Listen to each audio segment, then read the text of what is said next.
Hello guys, welcome back to my tutorial. In this video हम देखेंगे one of the important CPU scheduling algorithm in operating system which is shortest job first scheduling algorithm. We are going to see the non-preemptive version of it. We are going to solve the numerical for this scheduling algorithm. तो यहाँ basically as the name suggest shortest job मतलब we are going to select something जिसका value short होगा। तो यहाँ हम क्या करेंगे, we are going to have the criteria of burst time. जो सबसे छोटा बर्स्ट टाइम होगा उसको हम सिलेक्ट करेंगे and we are going to utilise that in the CPU. Now ये हमारे पास एक न्यूमेरिकल दिया है, इसके अंदर we are having 5 process P1, P2, P3, P4, P5। उसका अराइवल टाइम भी दिया है, उसका बर्स्ट टाइम भी दिया है। नाउ अभी मैंने क्या बोला कि we are going to select a process जिसका बर्स्ट टाइम सबसे छोटा होगा। बट यहाँ क्या है कि हमारे पास जो भी प्रोसेस है उन सब में सबसे छोटा burst time we are having 2, जो प्रोसेस P2 को अलॉट है। बट होगा क्या कि हम इसको CPU के अंदर डाल नहीं पाएंगे बिकॉज इसका अराइवल टाइम 5 है। तो हमें कुछ ऐसा प्रोसेस सिलेक्ट करना पड़ेगा जिसका अराइवल टाइम 0 होगा।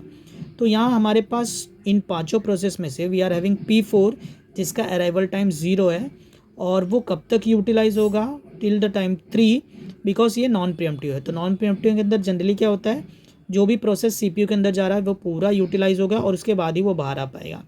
तो वेरी फर्स्ट थिंग, जब हम गैंट चार्ट बनाएंगे तो हम स्टार्ट करेंगे फ्रॉम द ज़ीरो और हमारा प्रोसेस जो जाएगा वो है P4 और वो कब तक चलेगा, 3 तक। Now once it is went in the CPU 3 तक वो पूरा एग्जॉस्ट होने के बाद हम क्या चेक करेंगे कि 3 पर कितने प्रोसेस अराइव हुए हैं। तो 3 पर वी आर हैविंग P1 जिसका अराइवल टाइम 2 है, वी आर हैविंग P3 जिसका अराइवल टाइम 1 है एंड P4 ऑलरेडी हमने यूज़ कर लिया है जिसका बर्स्ट टाइम 3 था। तो नाउ अभी हम क्या करेंगे, P1 और P3 में से we are going to check कि किसका बर्स्ट टाइम सबसे छोटा है। तो now we are having P1 जिसका बर्स्ट टाइम क्या है, 6 है। तो हम उसको पहले CPU के में डालेंगे, उसको पूरा यूटिलाइज करेंगे and then we are going to proceed further. तो अभी हम क्या डाल रहे हैं, P1 को इन अ CPU और वो कब तक चलेगा, 6 बर्स्ट टाइम पूरा यूज़ करेगा। तो 3 + 6 इज़ 9। नाउ अभी हम क्या करेंगे, 9 पे चेक करेंगे कितने प्रोसेस आ रहे हैं।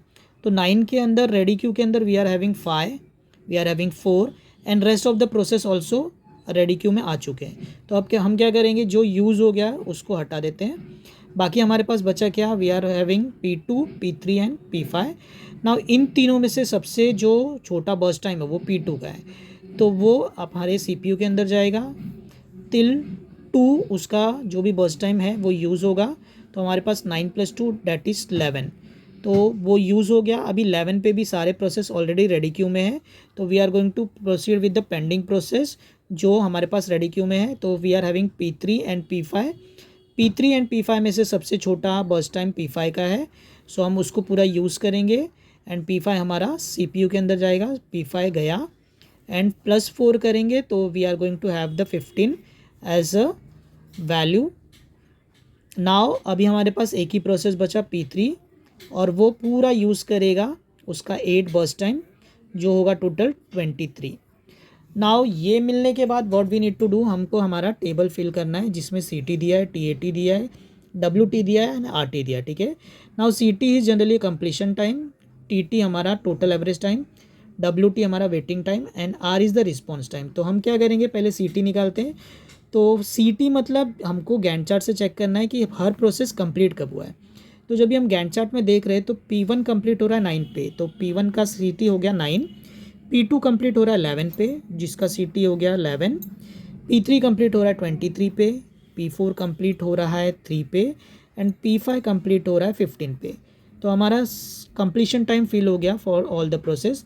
अब हम जाएंगे TAT निकालने। सो TAT का फॉर्मूला ऑलरेडी मैंने इधर लिखा है, दैट इज़ CT - AT। तो हम क्या करेंगे, जो भी हमारा CT है और जो हमारा AT है मतलब कंप्लीशन माइनस अराइवल हम करेंगे तो हमारा टोटल एवरेज टाइम का वैल्यूज़ मिलते जाएगा।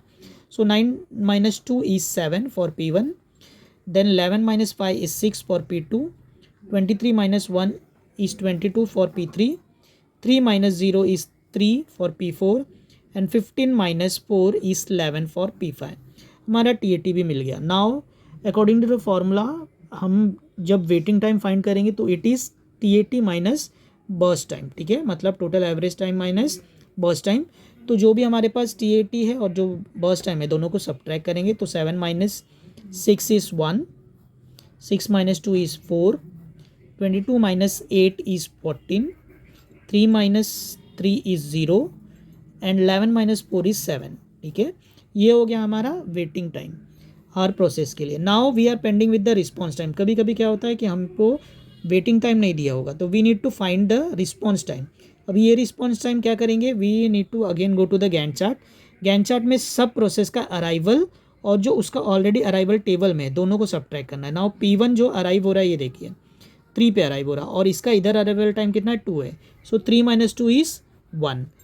Similarly we need to find for rest of the process. तो अभी हम क्या करेंगे, P2 का चेक करेंगे, वो 9 पे आ रहा है, सो 9 माइनस 5 इज़ 4। P3 आ रहा है 15 पे, सो 15 माइनस 1 इज़ 14। P4 आ रहा है 0 पे, ठीक है, सो 0 माइनस 0 इज़ 0 एंड P5 हमारा आ रहा है 11 पे, सो 11 माइनस 4 इज़ 7। तो हमारा रिस्पॉन्स टाइम भी फिल हो गया है। नाउ अभी हमको क्या करना है, एवरेज वेटिंग टाइम निकालना है। सो एवरेज वेटिंग टाइम क्या करेंगे, जो भी हमारा वेटिंग टाइम मिला है उसको प्लस कर देंगे। So 1 plus 4 plus 14 plus 0 plus 7 divide by total जितने हमारे पास प्रोसेस थे 5। So when we are going to calculate it will be something 26/5 और जिसका फाइनल वैल्यू आएगा 5.2। सिमिलरली हम टोटल एवरेज टाइम भी निकाल सकते हैं। नाउ जब भी आप इसको सॉल्व करेंगे तो याद रखना, क्योंकि ये नॉन प्रीएम्प्टिव वर्जन है तो आपका CPU का बर्स्ट टाइम पूरा यूटिलाइज होना चाहिए। सो एज ऑफ नाउ आज के लिए इतना ही। So we will be back with the preemptive version of this algorithm in the next video. Hope you like the video. If you like the video, please like and subscribe. Thank you.